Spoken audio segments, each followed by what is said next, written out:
There are nights when silence feels louder than noise. May mga gabing kahit pagod ka na, di ka pa rin makatulog. Hindi lahat ng tahimik ay payapa. Welcome to a space where you don't have to pretend.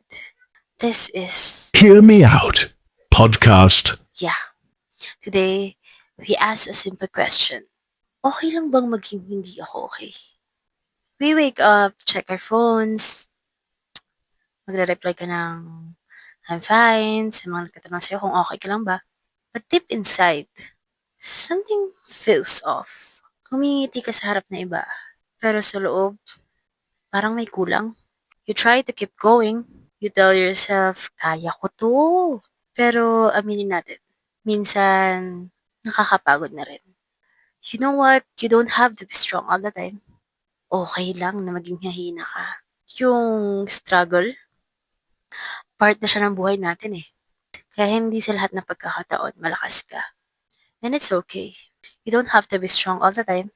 There are moments when everything feels too much. Lord, sobra na naman 'to. Alam mo 'yun, yung simpleng problema, pero biglang parang ang bigat-bigat.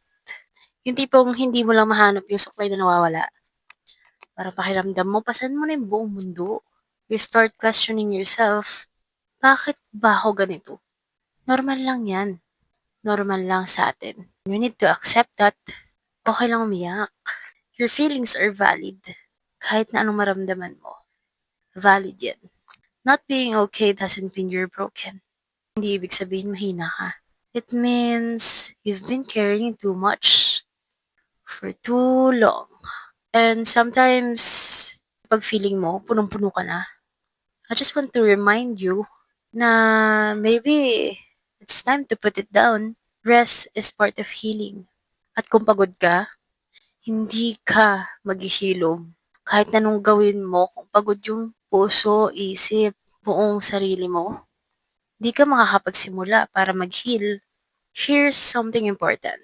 Ang pag-amin na hindi ka okay is not a weakness. Tapang yun. It takes courage to face your own pain.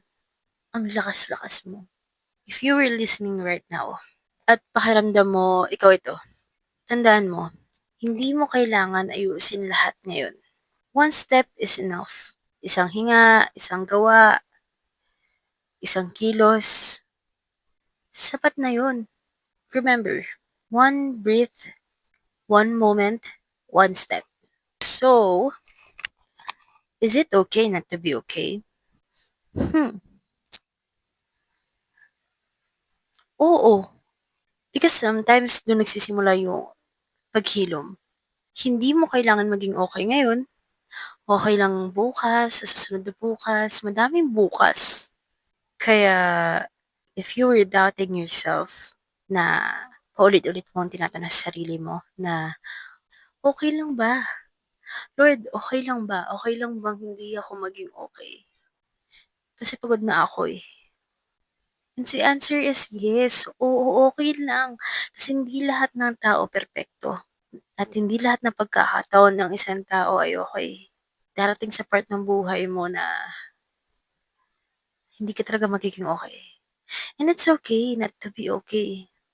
The important thing is start accepting your failures. And when you accept that, magsa-start ka mag-heal. And kapag nag-start ka mag-heal, masasabi mo rin sa sarili mo na, oo nga no, okay lang palang maging hindi okay. Paminsan-minsan, okay lang na hindi maging okay, pero hindi okay na hindi niyo ibabangon yung sarili niyo sa pagiging hindi okay. Yeah.